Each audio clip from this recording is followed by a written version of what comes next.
नमस्ते भैया। उसने मेरी नमस्ते का उत्तर दिया और उठकर खाट पर बैठ गया, परंतु उसने मुझे पहचाना नहीं और देर तक मेरी ओर निहारता रहा अर्थात देखता रहा, क्योंकि लेखक कई साल बाद उसके यहाँ गया था तो उसने, क्योंकि उसे बचपन में ही देखा था, तो वह उसे पहचान नहीं पाया। मैं हूँ जनार्दन काका, आपके पास से गोलियां बनवा कर ले जाता था। मैंने अपना परिचय दिया। बदलू फिर भी चुप रहा, मानो वह अपने स्मृति पटल पर अतीत के चित्र उतार रहा हो। तब वह एकदम बोल पड़ा, आओ आओ लला, बैठो, बहुत दिन बाद गांव आए। हाँ, इधर आना नहीं हो सका काका, मैंने चारपाई पर बैठते हुए उत्तर दिया। कुछ दिन फिर शांति रही। मैंने इधर उधर दृष्टि दौड़ाई, न तो मुझे उसकी मच्छी अर्थात उसकी खाट ही नजर आई, न ही भट्टी। आजकल काम नहीं करते काका, मैंने पूछा। नहीं लला, काम तो कई साल से बंद है। मेरी बनाई हुई चूड़ियाँ तो कोई पूछे तब तो गांव गांव में कांच का प्रचार हो रहा है। वह कुछ देर चुप रहा, फिर बोला, मशीन युग है ना यह लला, आजकल सब काम मशीन से होता है। खेत भी मशीन से जोते जाते हैं, और फिर जो सुंदरता कांच की चूड़ियों में होती है, लाख में कहाँ तक संभव है। लेकिन कांच बड़ा खतरनाक होता है, बहुत जल्दी टूट जाता है। मैंने कहा, नाजुक तो फिर होता ही है लला।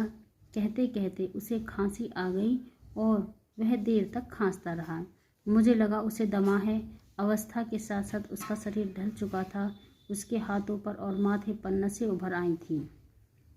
जाने कैसे उसने मेरी शंका भांप ली और बोला, दमा नहीं है मुझे, फसली खांसी है।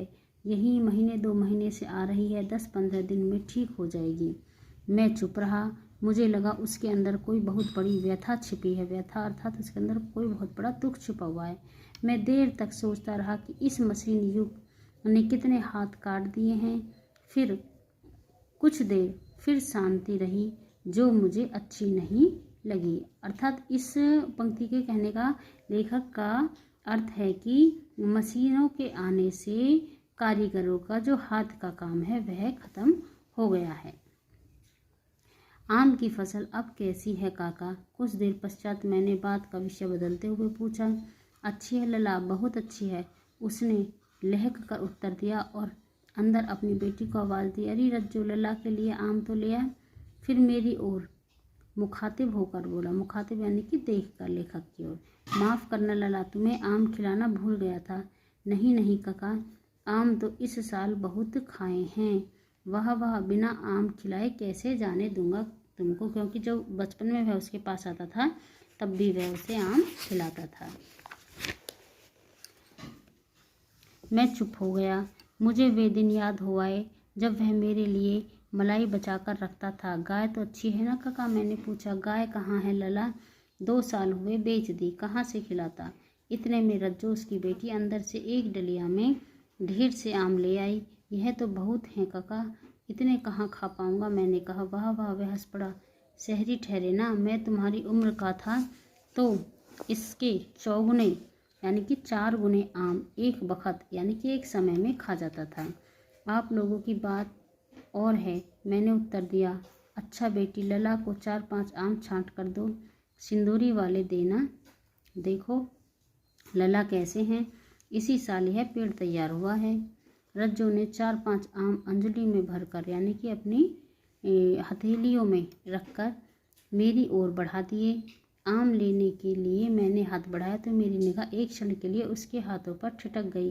गोरी गोरी कलाइयों पर लाख की चूड़ियाँ बहुत ही फब रही थीं। बदलू ने मेरी दृष्टि देख ली और बोल पड़ा, यही आखिरी जोड़ा बनाया था। जमींदार साहब की बेटी के विवाह पर 10 आने पैसे मुझको दे रहे थे। मैंने जोड़ा नहीं दिया, कहा शहर से ले आओ। मैंने आम ले लिए और खाकर थोड़ी देर पश्चात चला आया।